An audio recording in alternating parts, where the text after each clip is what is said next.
it's from finally watching another movie of the week, and the movie of oh my god, I have a cough. The movie this week was Clueless from 1995. So you haven't watched it, watch it now. If you're new to movie of the week, as I talk about a movie here, you guys come below your thoughts. And in 2025, we're doing different romance movies, so we did Clueless. This is literally one of my favorite movies, and I actually feel like I haven't watched it maybe since college. But I don't know, like when I was younger, I was obsessed with this movie. Like I feel like top 5 movies, like oh my god. There's something about this movie, like this movie made me want to be a teenager in the 90s. So like made me want to be born in 1980s. So I could be like kind of shares age, like 1995. I love the fashion of this movie. I just feel like they don't make movies like this anymore where it just like flows so easily. Like everything is so funny. Like every single line is so funny.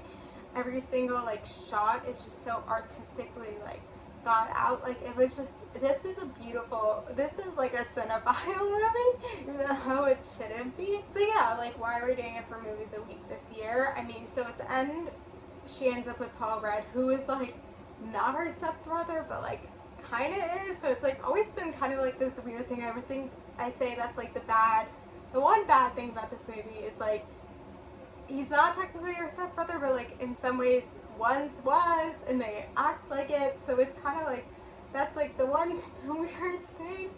But I mean, I don't know. I feel like honestly, like you know, watching this time and really focusing on that relationship. Won't get into other relationships in the movie, but specifically oh my god, specifically watching that, like it was like not until halfway through where like all of a sudden Paul Rudd like saw her, and all of a sudden she like saw him, and then she like is getting flashbacks of him, and then at the end it was like literally like the last scene they get together.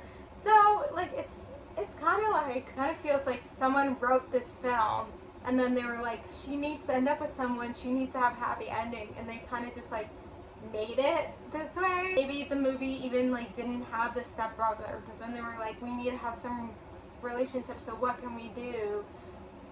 I don't know. So it kind of feels off. It also doesn't make sense, like them getting together. Like he just is so different than who she is, but I think maybe that is like differences attract, so maybe like that's what they were going for. There's a lot of other relationships in this movie too that I want to talk about. This movie did have that classic like makeover, so like she like made over like Brittany Murphy and gave her a makeover, and so kind of like there's a lot with like their relationship, and also like kind of like how she saw herself. Like there's a lot of philosophy and psychological stuff with like everything. But then like there's all this stuff with Brittany, and then all of her stuff with like her friend and what her friend was going through in her relationship, and then her relationship with her dad, and then also like her getting her teachers together. Like there was just like this movie was like all about different types of relationships. I mean, isn't that every movie? But I feel like it's more evident here, and it's something where like she you know, she was kind of like, I don't date high school guys, and then she like, there's finally a high school guy that she would date, and then he ended up being gay, and I'm like coughing, I'm not laughing, I'm coughing. But yeah, so I feel like, I think I wanted to talk about it for movie this year because this was one of my favorite movies growing up. You know, there is some relationship here, so it's kind of something where it's like, is this a rom-com? Like, because it feels like the relationship with Paul Rudd is not like the whole thing of the movie. Like she really is the main character. It's kind of like her life, and it's a little bit of like a coming of age movie. Like I would think that like kind of like Mean Girls and those other teen movies where it's like kind of the like there obviously is relationships and that's a big part of it, but like since that's kind of secondary, it's kind of more of a coming of age. Like all the stuff with her like driving and kind of like figuring out who she is, and like then at the end, like, you know, getting more into charity and, like, you know, supporting that guy skateboarding, like, I don't know.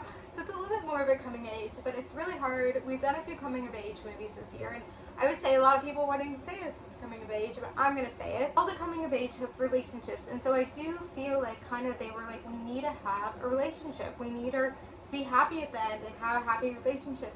And so they kind of forced the Paul Rudd thing. Like, it feels forced. When you're analyzing this movie, it feels forced. I feel like other times you're watching it, you're kind of like, Are they step siblings? Like, is it weird? And kind of like this time I'm still thinking about it, but I'm also thinking about how they kind of just like needed, like it kind of feels like she needed to be in a relationship.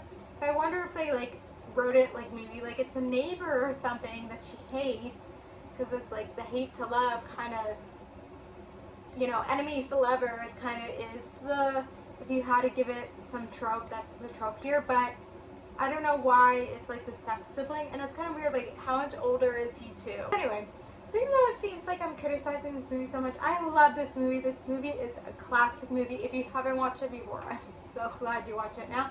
But you know, we talked about relationships here, and I wanted to talk about the relationship part about this movie. But this movie is so iconic. Love this movie. I kind of want to be Cher for Halloween one time. Her name's Cher, right? God, am I crazy? I don't know what I'm saying. Anyway, really bad with names. So anyway, I'm going to end here. But, you know, comment below your thoughts about Clueless. And then, it's so funny, my favorite movie is Clue, and then this is Clueless. But then the movie for next week is 27 Dresses from 2008. So comment below your thoughts about Clueless and watch 27 Dresses for next week. Thank you guys for watching. Like, comment, subscribe, and bye.